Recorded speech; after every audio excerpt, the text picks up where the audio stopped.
Hey guys, it's been a while. I'm first gonna say, if you hear weird noise, I'm sorry. I am driving because I'm gonna record this as I'm doing errands, because every time I sit down at home and try to do this, it does not work out. So I'm sorry. I'm just leaving church, that's why I'm dressed all fancy. But I'm sure you didn't click on to hear me ramble. You clicked on to know what's going on with me. So, and I'm only gonna tell the medical portion. I'll do a different video where I update you on just my life in general. So I have had a long journey with my health, let me tell you. So how this all started, and also I never see anything on YouTube about this particular subject. So that's the reason why I'm kind of posting this, not only to update people who want to know like the whole story, because my church family and my family know, and my personal friends know, but you guys don't know. And so I'm doing it for that, but I'm also doing it because when I looked up my diagnosis on YouTube, it's like these super old videos, and when I looked things up on the internet, it was just talking about low mortality rates and just things that just didn't apply to my particular diagnosis. So that's part of why I'm making this. Now, I'm not a doctor. I'm not diagnosing anybody, just saying that off the bat. What works for me might not work for you. Your diagnosis might be different than mine, but whichever. So how this all started was I went to the doctor, and because like late July 2024, from that Thursday all the way to that Monday, every time I bent over, I had a sharp pain on my right side up here, on the right side, and it hurt really bad. And at my new job, which I'll explain that later in a different video, I talked to one of our nurses, and I was like, could it be a hernia or something? She said it's something you should definitely go in because it doesn't sound right. So I called my triage line for my healthcare system, which is Fairview, and they suggested, because I was like, should I go to urgent care or should I go to ER? Now, the thing is, there is a difference, because some people don't know the difference. They go to ER for a splinter in their finger. So ER is like, you might potentially die within the next 72 hours, so we need to treat you immediately for whatever this is. Urgent care is something that you need to be seen for, but you can't wait for your next doctor's appointment because it's a ways out. So that could be like you're running a high fever, you have a really bad cough, you think you may have the flu, you think you may have the video, COVID, or whatever. And then your regular doctor, is for everything else in between. So it was suggested I go to the ED. So went to the ED, and let me tell you, I have never waited so long in my life to be seen at my ED. Usually Fairview Ridges, I wait like maybe an hour. I waited for hours to even be seen, and I'm not used to that. So I was surprised, because other people have told me that, like, oh, I wait for hours, and I'm like, please, they don't do that to me. Yeah, it was my turn this particular time. So I went in, they did some imaging. I went in at probably 6 o'clock. I did not leave until 2 or 3 o'clock in the morning. It was a hot mess. But I did get seen, and they did imaging. They did a CT scan and all this different stuff. And come to find out, they were like, we don't know what's going on your right side. We don't see anything. But they were saying on your left side, there is this huge grapefruit-sized tumor. And I'm like, oh, that sounds fun. So, yeah. So I was seen for that. And they said you need to follow up with your primary within the next 2 to 3 days. We don't know what this is. And I'm like, all right, fair enough. So I go to my primary. Hold on just a second. I need to let Sam's Club know that I'm here picking up an order. It cut off my video. Shame on it. But so I went to my primary care doctor in the next week because, they're behind. But they got me in fairly quickly. Good job, Fairview, Apple Valley. I love y'alls. But anyway, so I went into my primary, and she's like, we don't know what this is. It just seems like it disappeared out of the clear blue random. And of course they didn't want to say, it might be cancerous, because, they don't want to freak you out. So, she got me with a thoracic surgeon, which is way at the U of M. Way at the U of M. And the U of, if you don't know, I don't like cities. Yes, I was born and raised in Chicago. I get it. I don't like cities. I don't like major cities. I don't like being in crowds. I don't like any of that. So for me, it was like, man, I gotta go down here and I had to pay for parking. Let me tell you, Apple Valley, like the Fairview system south of what we call south of the river here in Minnesota. Yeah, we don't have to pay for parking except for Southdale. But anyway, other than that, like, you don't have to pay for parking. You just drive up and go in or whatever. And for this, you got to pay for parking. I'm like, dang, y'all wrong as heck. But anyway, so now I got to go to the U of M to see this thoracic surgeon, Dr. Diaz. And I like Dr. Diaz. He's really cool. So I went down and saw him in August. And he was basically saying there's 4 types of tumors it could be. He's like, 2 of them he's not worried about because they're slow growing tumors. And he was saying for the sake of the surgery and to reduce complications, he would like me to lose some weight. And, you know, I get it. Body positivity, blah, blah, blah, love your body. But the reality of being plus size, there's other things that go on with that. And one of those one thing could be your weight be a complication of surgery.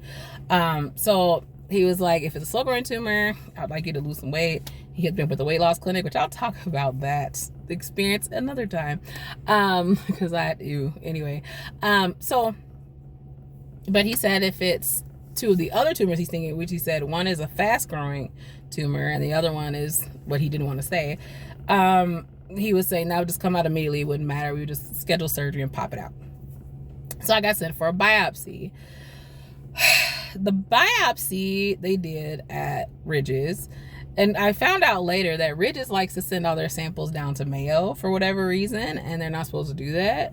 Because I thought it was something wrong, because when I was waiting on the MyChart app, if your provider uses Epic, it's called different things in different states. Here it's called MyChart, somewhere else it's called something else. So I was waiting for my results, and I saw they went to Mayo. My primary care doctor was like, what is going on with this? So they finally figured it all out. They're doing genetic testing on my sample and stuff. But the end result was that they knew what it was, but they didn't know how to treat it, because the surgeon, Dr. Diaz, also mentioned that he wanted to shrink the tumor because it was large. And he was like, you know, that's an extra layer of complication to the surgery. So he's like, once they get the biopsy results back, they're going to figure out the best way to shrink it. And he said normally that's a pill to shrink it, and it takes a few months, and he's like, then it'll be safer to take it out. I'm like, all right, cool. Those results came back. My diagnosis officially is a pulmonary sarcoma, which is a very rare type of cancer. It is what they call a low-grade cancer, meaning that it grows very slowly. You know, and I was like, where did this come from when I initially saw him? Because I'm like, it just seems like it just appeared out of nowhere. And that was like the kind of the alarm with the ED and things like that. Like, what is this? This wasn't here before. And Dr. Diaz did explain that when I was in the hospital for my blood clots back in 2021, that it was there. The issue was it was like this tiny. And who's going to look for something that tiny when you have a bunch of blood? I mean, it literally looked like 101 Dalmatians on my lungs. Like, it was spots everywhere because it was blood clots. So it looked just like another blood clot. They didn't know. So I don't blame them, because I know some people were like, you should sue them. I'm like, sue them for what? They didn't even know what it was. They just thought it was part of the anatomy of the blood clots. Like, now if it was as big as it is and they were like, oh, whatever, then yeah, I probably would take further action to that. But they didn't know. They're not God. People just understand that. Your doctor is not God. God is God. And they do what they can, with the information they have. That's not to say don't advocate for yourself, but just know that they are not God and they do not know all. Okay. So I was like, all right, so what do we do now? So he referred me to oncology, and I saw my oncologist, and I can't remember her name now, but she is so sweet. Very sweet lady. She just kind of explained that there is a potential that I might have to do a couple of treatments of chemo, potentially, just to make sure it's not there. But she said they'll, her and Dr. Diaz will talk about it and just try to figure out what's the best treatment to shrink it, because she was of the belief to just pop it out. But when I explained to her what Dr. Diaz said, she's like, okay, that makes sense. But they did consult. This is in October, by the way, when I saw the oncologist. This was October 3rd, was it? Yeah, I think it's like October 3rd that I saw the oncologist. And they, when I talked to his nurse, Dr. Diaz's nurse, he was saying, it's just best to have an oncologist on board just because, this is something rare. And that's what my oncologist said. She said it's very rare. She said it's rare because usually tumors and cancer grow from outside things that you do, like chemicals or things you're eating, things like that. She said mine's is rare because it grows from your bone. It grows from your bone. It grows off your tissue. It grows off of all of that. So it literally feeds on your body instead of your environment. And she's like, that's what makes it rare, because they really don't see that a lot. So it was decided just to take the tumor out because I had to have a second biopsy. My second biopsy, I had to go back to the U of M again, pay for, you know how many times I had to pay for valet parking? Because it was cheaper than parking in the ramp and stuff. Oh my gosh, this was a mess. Anyway, I'll go into details on certain stuff in a different video. But I was told that it was decided just to take it out. That'd be safer, though the size is a thing. That they just need to get it out because the second biopsy didn't produce really any new information. And the thing that I didn't know, so there's a tumor, and as the tumor dies, because why the first biopsy didn't work as well is because they were like, because there's no blood supply here at the edges of the tumor, they didn't know that. So when they went in for the biopsy, they took it from those edges.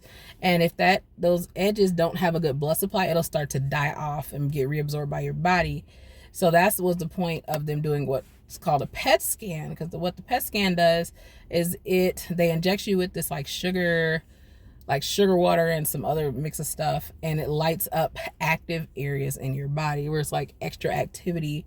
So that's why they did it, to see where the best part to take the sample from in the tumor would be, to try to figure out a treatment plan, which that didn't work.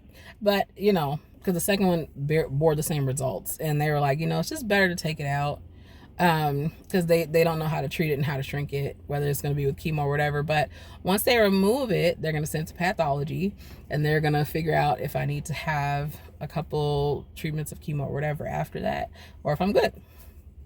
So they also sent the samples they had out for genetic testing to see if I'm prone to it, which it wasn't enough tissue because a lot of it was dead. So yeah, it's weird. So that's neither here nor there, whatever. So I'm waiting at Sam's Club. If you see me keep looking, I'm like waiting at Sam's Club for my order. There's like so many people here waiting. I should just go in and grab it, but that stuff is heavy and I don't want to. But anyway, so my surgery is November the 7th, which is coming up. Today's Sunday. So yeah, on this Thursday, I'll be getting it removed. So when I saw Dr. Diaz again, because I had a follow-up after that, he just explained to me that the plan is to take it out. He said, 'cause there's no really good way to shrink it. And he explained to me that the recovery may not be the best. He said, depending on what he sees when he goes in there, he said, I'm sorry, pause for a second. So I'm at Sam's Club, and cars can't see as they back out. If you drive, you know what I'm talking about. If you have a bunch of cars on the side of you and you're trying to back out, you can't see. And this lady on foot trying to return this cart sees the car backing up, and she just runs behind the car. And it's like, let's think before we do things. Because it'd been 100% her fault if she got smushed by the car. But sorry. Back to what I was saying. So he said one of a couple things will happen. Because at first he thought the tumor was between my my chest wall and my lung, like right on the outside, just like hanging out in there. But he said when they did more imaging, it looks like it might be inside the lung. So he said depending on what he sees when he gets in there on Thursday, he said if it's on the outside like he originally thought it was, then he would just cut it out. And take if it's adhered to the lung, take the little bit of lung that's with it. But he said if it's inside the lung, which is what it's looking like, this inside the lung, and it also grew a whole centimeter from almost since I was in August and got it biopsied. So that's the thing. Excuse me. He said the whole lower lobe of the lung will have to be removed. So if you didn't know, you have chambers to your lung. So you have like different areas. So on your right side, there's 3. It's like 1, 2, then 3. And then on your left side, there's 2. There's 1 up here and there's a large one at the bottom. So he said that whole lower lobe would have to come out. Which I'm like, whatever, just get it out. I've been telling y'all to get it out. Just take it. You got a whole thing to biopsy and do whatever you want. I'm trying to convince my surgeon. Pray that he lets me do it. I told him I want to hold it. Yes, it's weird, but it's out of my body. So my pastor's like, Valerie, she's taking me to the surgery. And I told her, I was like, we should lie and say it's a part of our religion that we have to like bless up whatever you take out of our body to the Lord. So he could let me hold it. Cause he's like, I'll take a picture. I'm like, nah, I want to hold it. It came out of my body.